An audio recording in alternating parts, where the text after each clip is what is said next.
Fica quieto.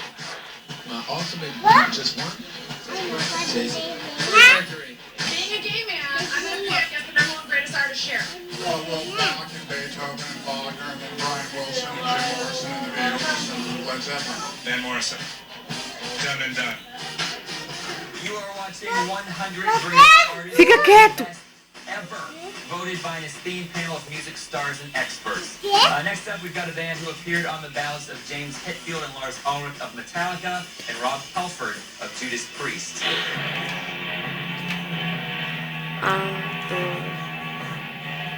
Black Sabbath was undeniably the heaviest heavy metal band that came out in the 70s.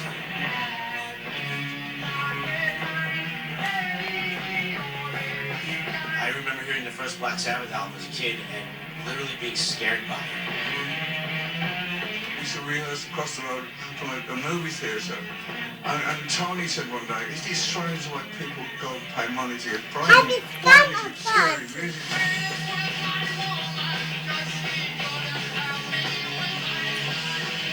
Sabbath, in the last couple of years of their existence in the 70s, was a band that was really, not working. Ozzy and the rest of the guys were butting heads. When Ozzy was out of Sabbath as a fan, just devastated. God, what are they going to do? How do you replace Ozzy Osbourne? They didn't try to get an Ozzy clone. They got a one-of-a-kind guy. Deal. Sai daí! Sai daí! Losing Ronnie was devastating. I'm getting choked up a little bit, but he was an amazing guy.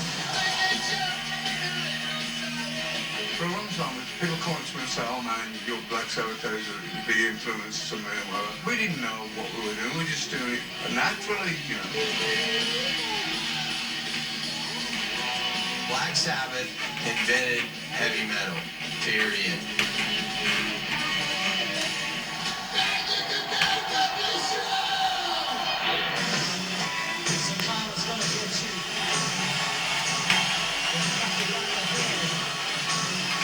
Like one of the most talented people probably ever in music history.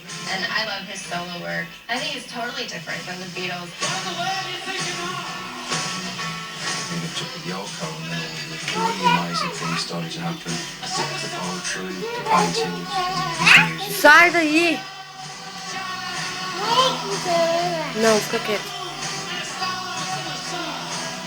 His songs were like the effect on the Beatles one too.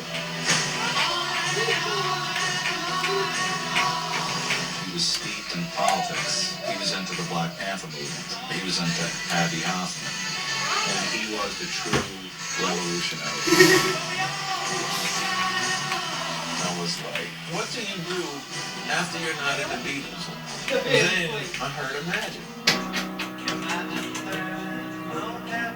When he wrote it, he knew this was it. This was for the world. Imagine became almost like a world anthem for peace. Arthur! Fica I quieto. can't listen to the song Imagine. I have to be ready for it because I will fucking cry. And I'll never forget the day he died. I was crying like a family member was shot. Definitely died too young. I think he was a fully realized artist. He was a guy who was constantly trying to stay inspired and trying to create from a place of originality. And I wish he was here now.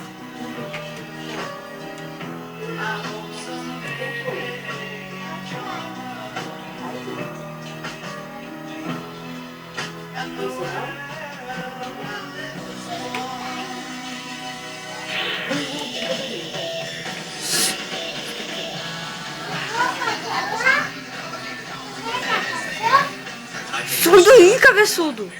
All-time greatest rock and roll bands. Sai daí, Arthur! The thing about Aerosmith was they have this great. Arthur, sai daí! Pronto, passa agora na frente. The riff was like.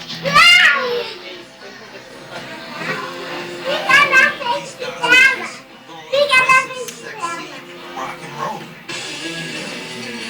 had great records in the 70s, and then in the 80s they came out and had great records again, and then in the 90s they came out and had great records again. It's like... Para, Arthur!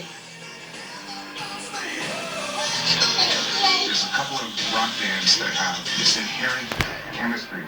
Steven Tyler and Joe Perry certainly have that. They are forever enmeshed in rock greatness.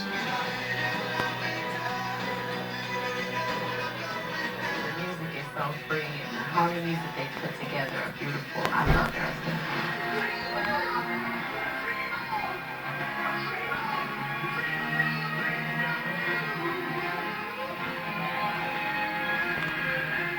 Aerosmith is what rock and roll should be. All the mistakes, all the crap, and then the Phoenix from the Ashes, which is this undeniable rock music that kills.